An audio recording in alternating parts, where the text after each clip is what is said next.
and blessings, everybody. This is day 35 of the 90-day game dev challenge. You know, this past several days, I did not work much on the game because I shifted my focus to objective number 1, which is the most important. But the first devlog that I put out, I said that if objective number 1 was not achieved, then, you know, we fail the challenge, or not fail, we lose, right? Over the 10 years of on and off development for Seed, I realized that I was actually consistent prototyping something much bigger that provides a big solution to a big problem in the game industry / creative industry. And that big solution is pretty much an ecosystem that changes how games are made, how they're sold, and how they're experienced. But let's jump right into some of those things that I've been doing for this ecosystem.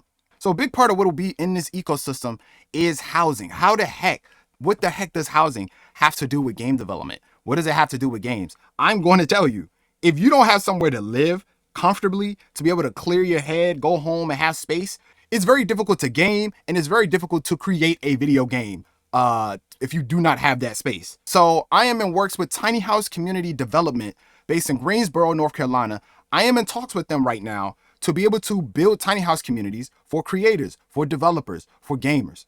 And, you know, over the past decade, I realized, man, when I moved into Lawrence, Massachusetts, I realized how huge community was. It was my first time getting involved in a community. And, you know, Lawrence is not that big, right? So you knew a lot of people that was there. I was also involved in the indie community a lot. And it was just something that was very essential to my health and to myself eternally. These tiny house communities, we're in talks with them right now of building these hubs, these havens that I was actually working on prior, but now I found a partner that they do that. They do the building side of the houses while I can focus on the creative and game development side.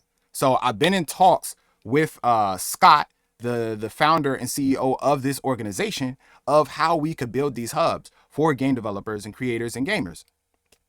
Hey, what's going on? Peace and blessings, everybody. This is 𝐓𝐡𝐞 here with Bare Hand, and I have here Scott Jones, Tiny House Community Development. Just to start off with an intro, Scott, do you want to tell the people exactly like what your organization does? Yeah, so what our main focus is really is being an innovative housing strategist type of nonprofit. Basically, we're a builder developer of tiny house communities and tiny houses on foundations.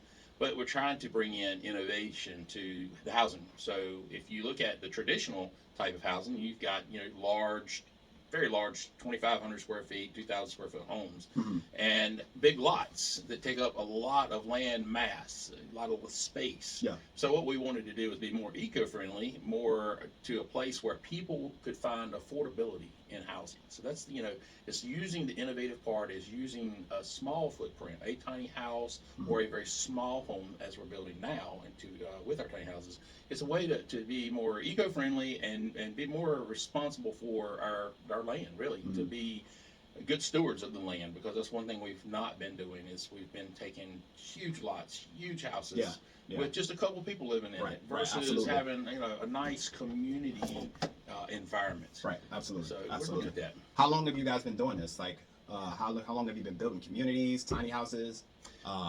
So we have technically been a nonprofit for 10 years. 10 years, okay. Probably a little over 2 years prior to that was a whole lot of conversations, taking it from a vision from people that had lived experience in homelessness and turning it into a actual concept and actually be putting something on the ground. So a little over 12 years. I think September actually will be 13 years since the concept actually started here in Greensboro. And how many of these communities have you guys built? So currently we have 2 communities. We have 2 more under construction right now with plans for 2 more in 2026. Got you. Okay, so they've been around, man. They've been doing this, and I just came from the veterans tiny house community site, which we're going to share with you guys. I just came from that, man, and it was awesome. And so I went to check out. I pulled up on one of his sites because they are building tiny houses for veterans right now. That's one of their current projects. And I pulled up to that site just to show people pretty much what they're doing and bring light to that. And also to be able to give you an example of what some of those tiny houses look like. These houses, from what he's told me, go anywhere from $300 to $800 for rent. That's crazy compared to what I was going to go into before I bought my tiny house, which I am in right now, y'all. So that's one of the parts of the ecosystem that we are working on. And I really believe it's going to solve a big problem because I mean, honestly, man, one of the things that the challenges for game developers is having a close-knit community. I've heard, even with, shout outs to Eric Barone from Stardew Valley. I read the book, Blood, Sweat, and Tears, and he shared in that source, right? He shared how much burnout he experienced and just, how it felt alone. For a lot of game developers, it's especially the solo devs, it is a lonely experience, man.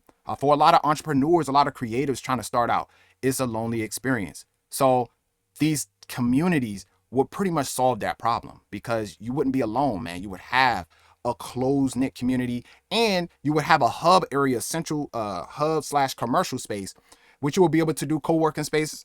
Think of it like a maker space. So, but this will also provide resources and set you up to be able to work full time and have a livelihood in whatever creative industry that you wanted to work in. But this is starting with video games and video game development.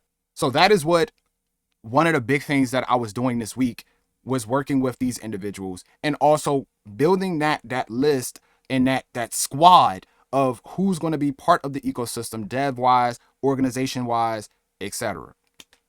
Now, in terms of the game, I ran into some issues when I was doing the launching the game logic for the enemies and for the player. And basically, the root object, right? The root player object cannot rotate. And I had it rotating. And I did a lot of research, and I realized that if I'm going to have these enemies, or I want to have the player launching, and I'm going to have some really solid movement and gameplay, especially on networking, that I need to only make the game, the player root, I only need to make that translate. And so I had did a lot of research on that in different games that, some of my favorite games. And I said, oh, okay, this got to be how they're doing it. And, and I want to make a like dynamic, awesome action game. So I need to know this stuff. And I didn't get really deep into some of these things because I wasn't directly involved in the code, in the game logic, but I've been doing that because, I've been using the tools and things that allow me to script. That's pretty much what I did research on, because, it's very important, especially for networking. You don't want to have the collider rotating and getting off sync with the player model and things like that, and their hit and hurt boxes. You don't want that getting off sync. And I realized that was happening when I was trying to do the launch. And I said, oh, you can't rotate this. I actually had somebody in AAA tell me, and it's the same thing that applies to the player root object, or the parent. He said, never rotate the master control of an animation rig. He said, never rotate it. Only translate it, never rotate it. And that stuck with me. A lot of things in AAA, man, I learned in a very short time compared to, college. I learned the fundamentals there. But when it comes to the professional stuff, AAA, man, it was folks really, really giving me some great knowledge. And that was one of the things I learned. So that piece of knowledge came back to me in this research. I said, oh, okay, now I see why you don't rotate the master control. I get it. Oh, okay. And I said, all right, so that same principle must apply to the parent object. So I really wanted to do root motion for some of the animations and just bring that straight to Blender. And I know it could probably, not probably, I know it can be done with the right coding and the right tools that are being built, but I do not have time for that right now. I need to quickly prototype. We're already in day 35, y'all, of this challenge. That brings me to why also that I have been, that brings me also to why I have shifted my focus on objective number 1, because that is the most important, man. If I cannot solidify objective number 1, I will not be able to keep making games full time. I know that. And so I realized too, like in terms of my calling, my purpose, and my assignment, that it is bigger than the game. But the game itself, it is the airplane. It is the vehicle that is going to get things there. So the game is still important.